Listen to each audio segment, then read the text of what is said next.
Hello students, methods of studying behaviour के आगे के जो वीडियो है, दूसरे नंबर का वीडियो जो मैं आज आपको बताने जा रही हूँ वो है न्यूरो फिजियोलॉजिकल टेक्निक। मैं आप लोगों को बताऊंगी। न्यूरो एनाटॉमिकल टेक्निक मैंने आप लोगों को पिछले वीडियो में बताई थी, जिसमें एब्लेशंस करने की ज़रूरत होती है। लेकिन न्यूरो फिजियोलॉजिकल जो टेक्निक है ये इसको बायो इलेक्ट्रिसिटी की भी कहते हैं इसको। और इसकी खोज गैल्वेनी नाम के साइंटिस्ट ने की थी। उन्होंने ये देखा कि जब उन्होंने अपने फ्रॉग्स को रेलिंग पर लटकाया तो जैसे ही फ्रॉग्स रेलिंग से टकराते थे उनके अंदर एक स्फुरण सा होता था, वो फड़फड़ा जाती थी। तो पहले गैल्वेनी को लगा था कि ये जो स्फुरण है ये मसल्स की वजह से होता है। लेकिन 1793 तक गैल्वेनी ने बता दिया कि ये जो स्फुरण है या फड़कन जो है वो न्यूरल मसल पेशी के बिना भी न्यूरल मसल पेशी की वजह से होता है। ये किसी धातु की वजह से नहीं होता है, बल्कि न्यूरल मस्कुलर जो ग्रुप है उनकी वजह से होता है। मीन्स तंत्रिका एवं पेशियां स्वयं विद्युत उत्पन्न करती हैं। मीन्स इलेक्ट्रिसिटी का रीज़न क्या था?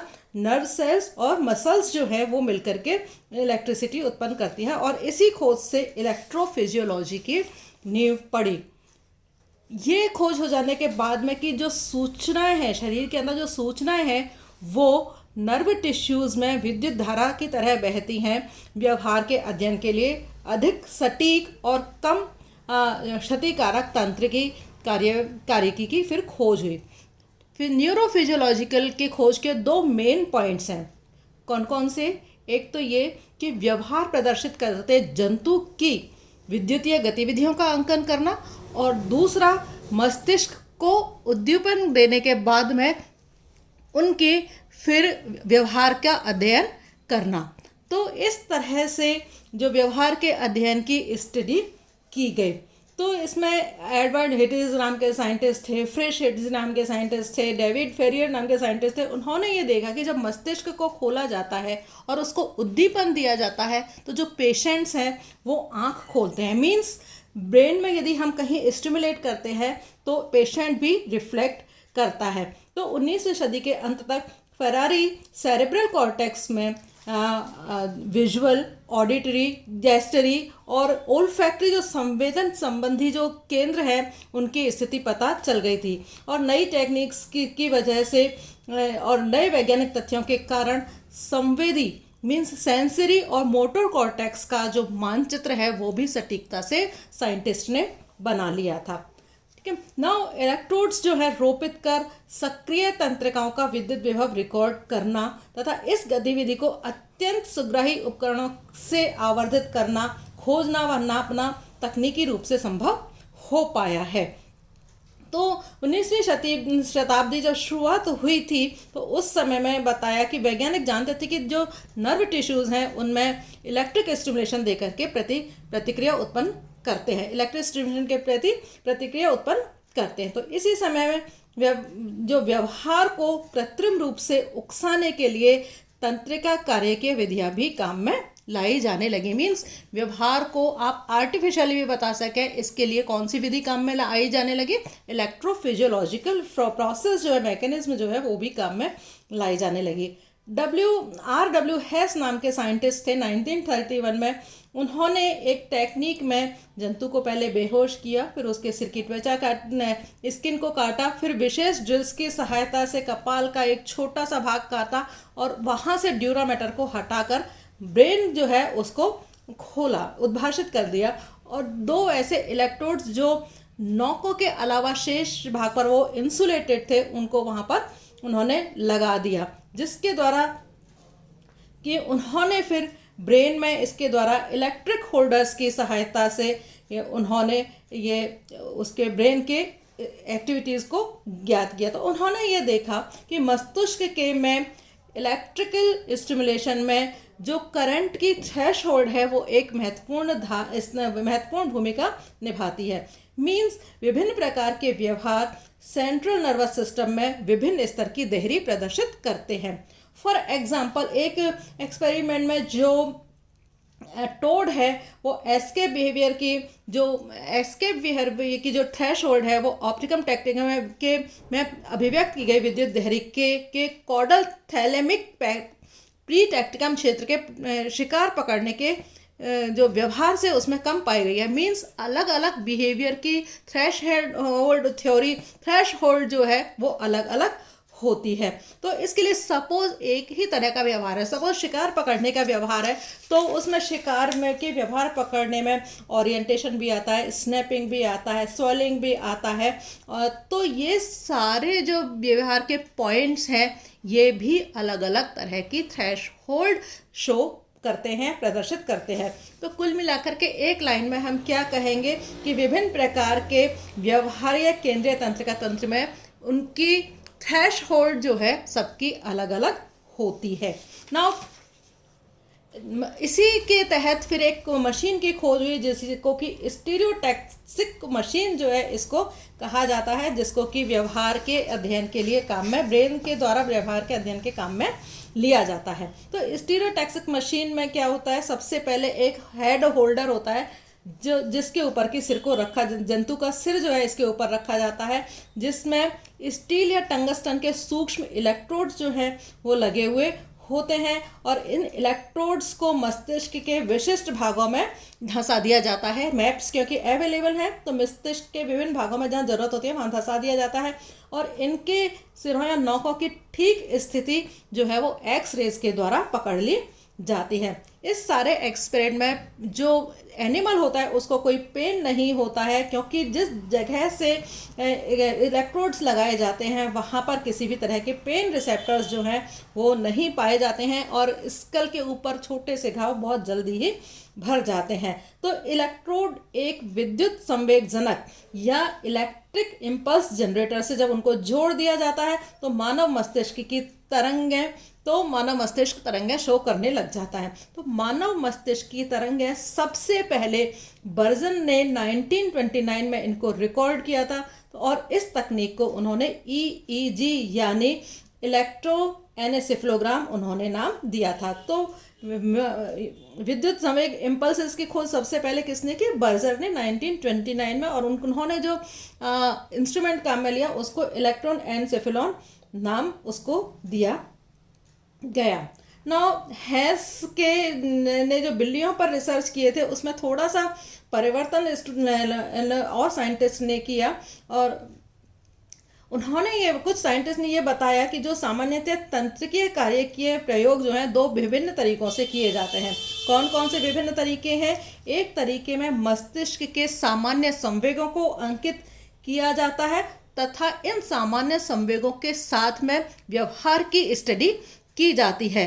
दूसरी जो चीज़ उन्होंने खोज की वो ये थी कि दूसरा जो विशिष्ट तरीका था अध्ययन का कि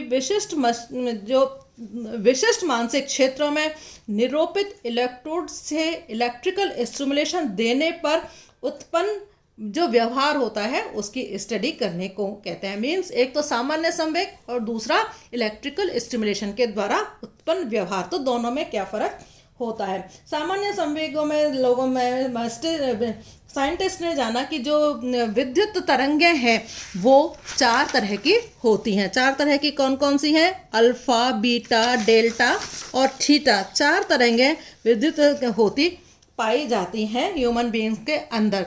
तो जो अल्फा तरंगें हैं वो आंख बंद करके आराम करते व्यक्ति से मिलती हैं।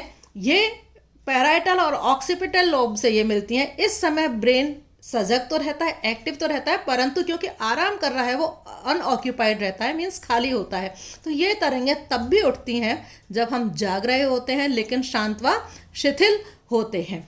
तो अल्फा तरंगें जो है 1 सेकंड में उनकी जो फ्रीक्वेंसी है वो 10 से लेकर के 12 हर्ट्ज तक उनकी फ्रीक्वेंसी होती है। दूसरी तरह की तरंगें हैं बीटा तरंगें। बीटा तरंगें फ्रंटल लोब से उत्पन्न होती हैं। जिस समय मस्तिष्क को संवेदी संकेत मिल रहे हों तब मानसिक गतिविधि इनमें होती है। ऐसी तरंगें एकाग्रता व विचार करते समय और दैनिक सजगता के समय भी उत्पन्न होती हैं। तो जो बीटा तरंगें हैं वो 1 सेकंड में 13 से 25 बार इनकी फ्रीक्वेंसी होती है और ये कंपैरेटिवली उससे फास्ट होती हैं। थर्ड टाइप की है डेल्टा तरंगें।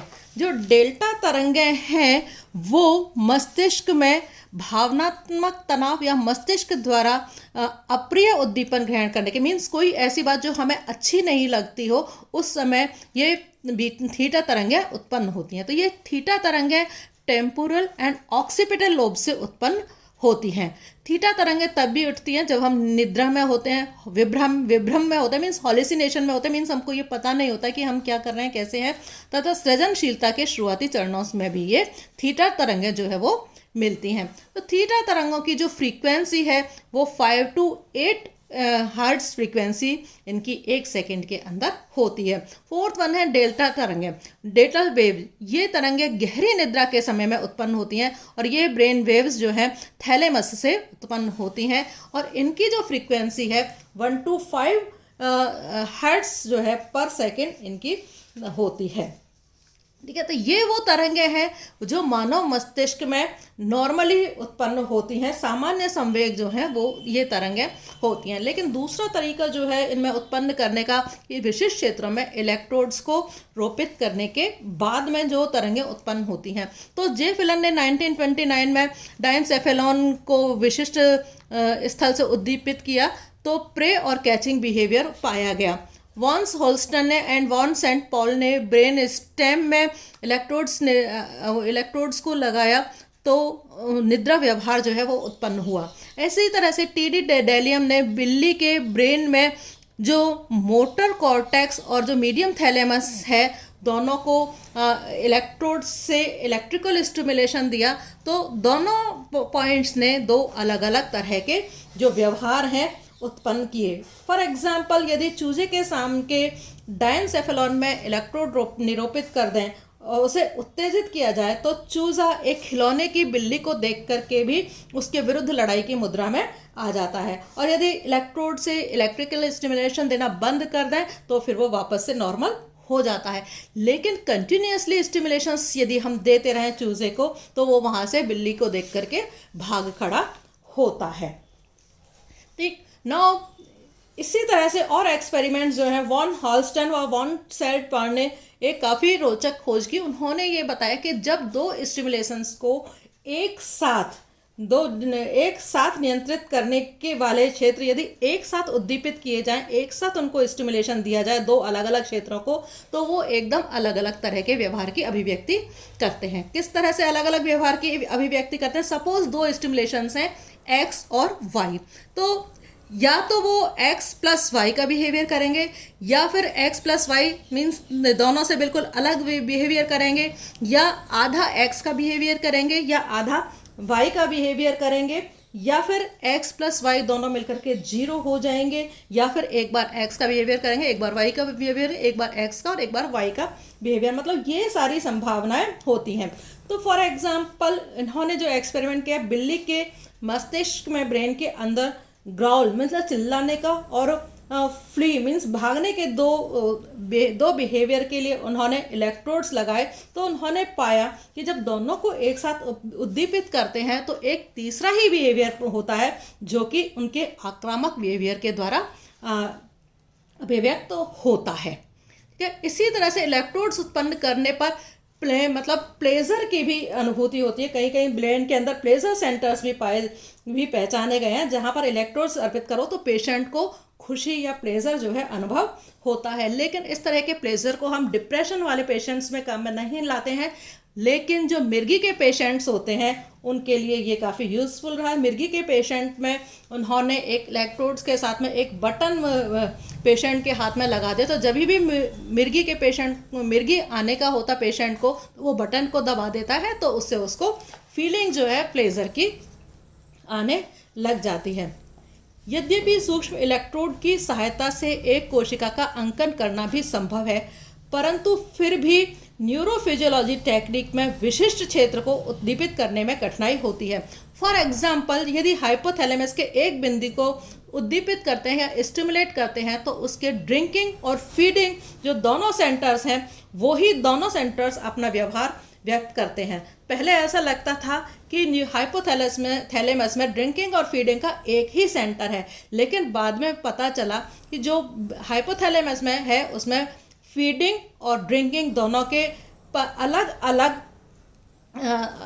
अलग जो तंत्रिका परिपथ होते हैं, जो अलग अलग ही तंत्रिका परिपथों से जो है वो नियंत्रित किए जाते हैं। लेकिन ये जो परिपथ हैं बहुत पास पास अवस्थित होते हैं, तो इसलिए जो धारा उत्पन्न होती है वो दोनों परिपथों को ही एक्टिव कर देती है। जो इलेक्ट्रिकल स्टिमुलेशन होता है वो दोनों ही सर्किट्स को एक्टिव कर देता है। तो इसी वजह से, इन सब कमियों की वजह से, कि जब एक सेल को उद्दीपित करने के बाद में पास वाली सेल भी इलेक्ट्रिकल स्टिमुलेट हो जाती है, तो फिर खोज की गई इलेक्ट्रोकेमिकल की। मींस फिशर ने 1964 में ये बताया कि जो केमिकल उद्दीपन है वो सिर्फ उन्हीं परिपथों को सक्रिय करते हैं जिनके लिए कोई खास रासायनिक उद्दीपन ही विशिष्ट होता है। ठीक है। एस ग्रॉसमैन ने भी फीडिंग और ड्रिंकिंग के जो अलग अलग सेंटर्स हैं उनको खोजने में काफ़ी उन्होंने अलग अलग फीडिंग सेंटर्स की उन्होंने खोज की थी। तो इस तरह से जो केमिकल इलेक्ट्रिकल जो स्टिमुलेशंस हैं वो हमेशा एक साथ हमेशा तंत्र के परिपथों को एक साथ सक्रिय कर एक साथ कई प्रकार के व्यवहार की प्रतिक्रिया देते हैं। लेकिन जो केमिकल उद्दीपन है वो केवल उसी परिपथ को सक्रिय करते हैं जिसके लिए कि रासायनिक उद्दीपन प्रभावी होता है। तो ऐसी खोजों के बाद में फिर केमिकल्स या दवाओं का यूज़ होने लगा। Thank you. आज यहीं तक।